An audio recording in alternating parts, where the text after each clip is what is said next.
Diagonal switch from Niang. It's falling for Abate, squared in. Bacca! And Milan have scored their first of the season. Who else but Carlos Bacca?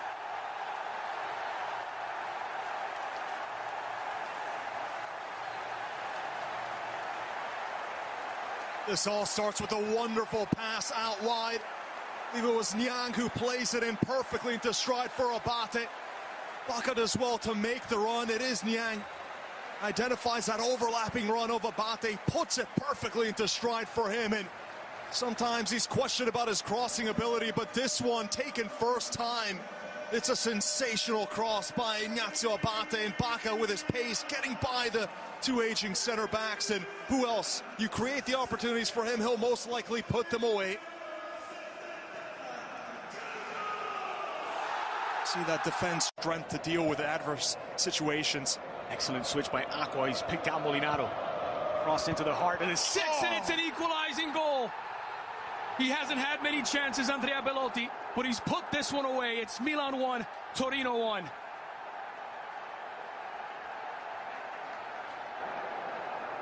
And almost a carbon copy of the Rossoneri goal. A long diagonal switch, across, and a powerfully driven header.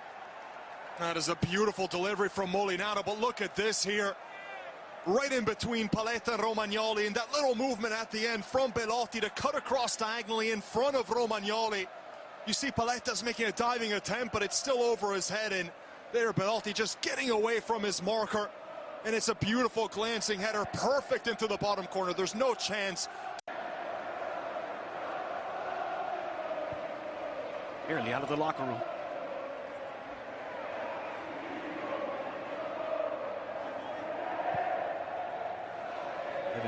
By Romagnoli. Niang. Delivered for Carlos Bacca, who makes no mistake. Another wonderful ball from Mbaye Niang, and it's a cool finish from the Colombian. It's Bacca 2, Belotti 1. Another brilliant ball. The service is coming a lot more often than Bacca saw last season. And it starts, surprise, surprise, another long ball from the back, Romagnoli. This is one of the things he said he had. Actually said he had feet like Zinedine Zidane, if you can take that seriously. Well, that's a ball that looked very much like a Zizou pass back in the day. And Niang still has everything to do. It's on his weaker left foot and still puts it on a golden platter for the Colombian, who does well to settle it. Cushions the ball right in front of him. And still a bit of both Suso and Abate, and here inside the box one-on-one. He's so good when he's taking on the defender like that with those quick step overs. He's always going to have that burst of acceleration to beat Moretti, and then he gets bundled over. That looked like a clear penalty. Plenty of contact from behind. Obi, not much of a protest either. And Bacca going for the hat-trick.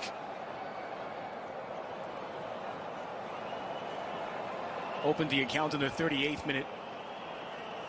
And after Torino's equalizer, put Milan back in front in the 50th. Now in the 62nd, a chance. Put some cushion for themselves in the Granata. It's Carlos Bacca against Daniele Padelli. Bacca made no mistake once more. A hat-trick for Carlos Bacca. It's Milan 3, Torino 1. And an early lead in the Capocannoniere standings for the Colombian. Oh, he's on pace to score more than 100 this season, Bacca. So watch out for Higuain's 36-goal record mark of the previous campaign. He just makes it simple, right down the middle, rifles it as Padelli guesses to his right. All set up by the individual work of Bonaventura. He's not going to get forward nearly as often as he's playing in that midfield role, but when he does, still capable of creating moments like that, and Bonaventura drawing the foul. Hit down, but into the path of Baselli. Didn't have an opening to fire, may have one yet, and he's pulled one back. His substitute, Daniele Baselli, off the bench on the score sheet, and with 4 minutes added on, Torino have a shot. Well, that's why you had to play Baselli a bit earlier. The things he can create from that midfield spot. This is a wonderful run. It seemed like the Milan players, assuming Baselli would have passed this one in, but he does well to just blow by the two defenders again. See the lack of pace from Romagnoli on the turn there, and Baselli one-on-one far post. It was a great build-up. Strong cross in, Moretti in the air. And he's pointed to the spot. A penalty and a chance to level. Paletta in disbelief in the 94th minute of 4 minutes added on. It's a second yellow card for Gabi Paletta. And Torino with a chance to snatch a draw from the jaws of defeat. That's a great attitude from Mihailovic's men, never quitting. Paletta's pointing to his shirt saying he was getting held, and there is a big rip through it, but it did look like he had quite some control on the back of Andrea Belotti, the intended target. Let's take a look at that. Both players holding on to one another there. You see the rip of Paletta's shirt coming loose, but that was a case where both players bear hugging each other. Oh, it's a tough call. Both players locked up.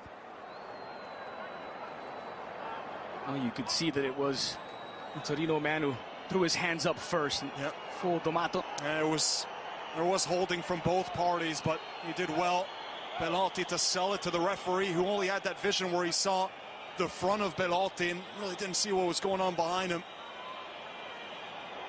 Either way, what a comeback this would be for Torino. Perhaps Milan checked out a little bit early. We talked about in the first half, finishing games for Milan. That was the biggest question last season. How many times did they squander a lead?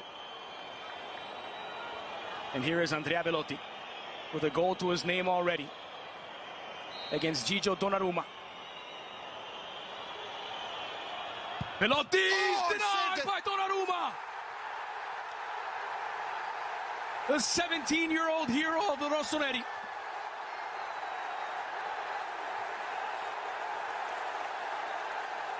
What a moment for Donnarumma. He saves the game and, more importantly, gives Milan 3 points. And is he ordering a re-kick?